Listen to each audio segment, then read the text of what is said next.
best doctor, would this auditorium be filled? No. Today, mashallah, by Allah's grace, I've met the rulers of most of the countries, most of the Muslim countries of the world. They invited me, they host me, not because I'm a doctor, because I'm a guy.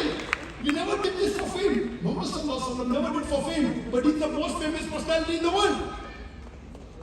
And unfortunately, because he's famous, maximum people even write books against him. It comes in the package.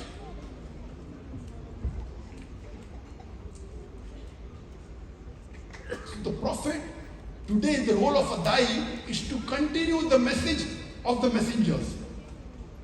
The messengership has stopped. It is the role of the scholars and the da'is to continue giving the message.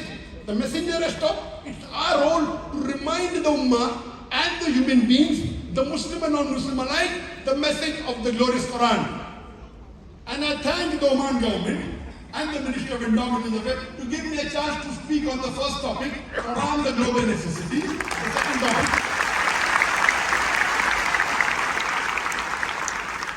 The second topic, the world and human values and Islamic perspective. And the third topic, Muhammad sallallahu alaihi wasallam, a mercy. I'd like to thank them because of them I could convey my message to the Omanis as well as to the world on the satellite channels.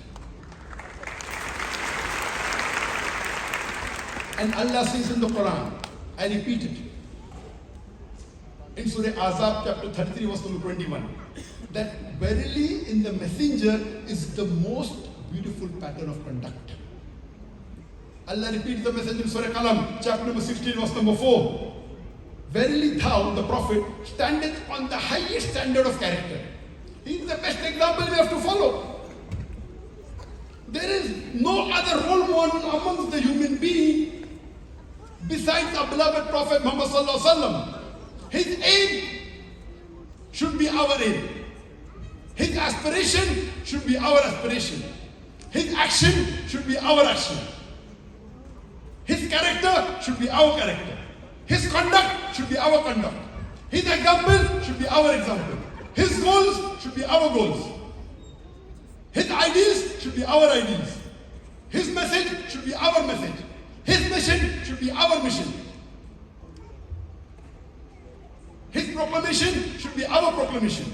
His objective should be our objectives. His targets should be our targets. His destination should be our destination. Allahu Akbar. Inshallah. I request all my brothers and sisters, you owe it to yourself. You have to read the seerah of the Prophet. It will change your life. It will show that we are nothing. We normally crib, this is happening, that's happening, we do it. The hijrah we did in the plane from India to Malaysia. The way the Prophet did hijrah, we were very... Allah promises those who do hijrah and leave their country, He will give them paradise. What did we do? Nothing. We think Allah subhanahu wa ta'ala is so kind. We did nothing. He is giving us billion times more than what we deserve. Do we deserve this? Do we deserve this luxury?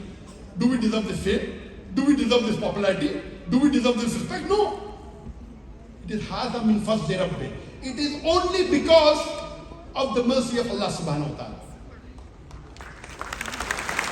I request all my brothers and sisters that read the seerah of the Prophet, read the translation of the Quran in the language you understand the best. Inshallah, it will transform your life. I would like to end this talk with the surah of the glorious Quran. Surah Kawthar, chapter number 108, verse number 1 to 3, which is the shortest surah of the Quran. Only 10 words. Allah says, Inna a'tainaka al-Kawthar, fasalli li rabbika wanhar, inna shani'aka wal abtar. That we have granted thee, that is Prophet Muhammad sallallahu alaihi wasallam, the fount of abundance. Allah has promised him. So turn to thy Lord in prayer and sacrifice. And anyone who hated thee, anyone who hates Prophet Muhammad, peace be upon him, Allah says, he will be cut off from all future hope.